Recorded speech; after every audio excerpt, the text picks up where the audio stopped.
கிடைக்கிற ஹாலிடேஸில் வீட்டில் நல்ல ஒரு பிரியாணி செஞ்சு சாப்பிட்டுட்டு நெட்ஃப்ளிக்ஸை போட்டு ஒரு படத்தை பார்த்துட்டு நல்லா தூங்கி ரெஸ்ட் எடுத்தோன்னா எப்படி இருக்கும்?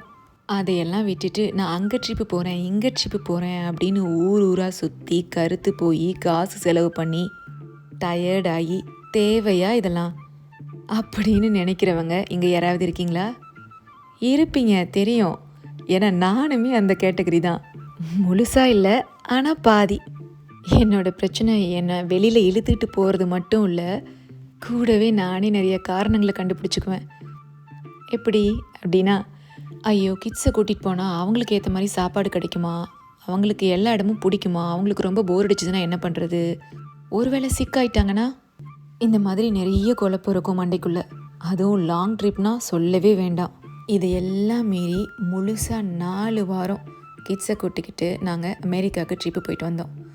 சரி, எப்படி இருந்துச்சு ட்ரிப்பு அப்படின்னு கேட்டிங்கன்னா, நாட் பேட். கிட்ஸ் எல்லாம் மேனேஜபிளாக தான் இருந்தாங்க. அடல்ட்ஸ் தான் அப்பப்போ கொஞ்சம் கிராங்கியானோம். மோஸ்ட் ஆஃப் த பிளேசஸில் கிட்ஸ் மெனு இருக்குது. அப்படியே இல்லைனாலும் கிடைக்கிறத கிட்ஸ் சந்தோஷமாக சாப்பிட்டுக்கிட்டாங்க. அதே மாதிரி தான் மோஸ்ட் ஆஃப் த பிளேசஸில் கிட்ஸை என்கேஜ் பண்ணுற மாதிரி நிறைய விஷயங்கள் இருக்குது. அப்படியே இல்லைனாலும் கிட்ஸ் அங்கே இருக்கிற விஷயங்களை ஜாலியாக என்ஜாய் பண்ணிக்கிட்டாங்க. அதுவும் அமெரிக்காவில் சொல்லவே தேவையில்லை. ஒரே காடு, மலை, அருவின்னு getting our self into the nature was one of the best in the trip. ஒரு ஸ்டேஜில் மவுண்டைன், ரிவர் ரெண்டும் இல்லாத இடத்துக்கு கொஞ்சம் கூட்டிகிட்டு போக முடியுமான்னு கேட்டாங்க. இந்த ட்ரிப்பில் we made new friends and also என்னோட கசின் அண்ட் ஹர் ஃபேமிலியை ரொம்ப நாள் கழிச்சு மீட் பண்ணேன். அப்புறம் என்னோட க்யூட் நியூ பார்ன் நீஸ். இந்த மாதிரி சில விஷயங்கள் எல்லாம் கோடி ரூபாய் கொடுத்தா கூட நமக்கு கிடைக்காது. Yes, of course it is expensive trip. கிட்டத்தட்ட நம்ம ஒரு காசுக்கு ஒரு 15 லட்சம் என்னோட 6 மாத சேலரின்னு கூட சொல்லலாம். But it's okay, we can't work for money all the time. Let the money make memory for us. Now I'm waiting for my next trip.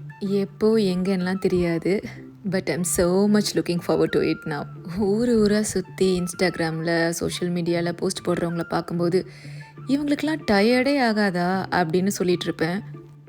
But இப்போ எனக்கு தெளிவாக புரியுது, it's not tiring people, it's just another way to get our self recharged. சரி, அதுக்காக இவ்வளோ காசு கொடுத்தா நம்ம ரீசார்ஜ் பண்ணிக்கணும் அப்படின்னு கேட்டிங்கன்னா அதுக்கு என்கிட்ட பதில் இல்லை. ஏன்னா என்னாலையும் இந்த மாதிரி ட்ரிப்ஸ் அவ்வளோ ஈஸியாலாம் மேக் பண்ண முடியாது. பட் அட்லீஸ்ட் சோஃபாலே உட்காந்து டிவி பார்த்துட்டு ரிலாக்ஸ் பண்ணணும்னு நினைக்காம take a quick walk, get some fresh air.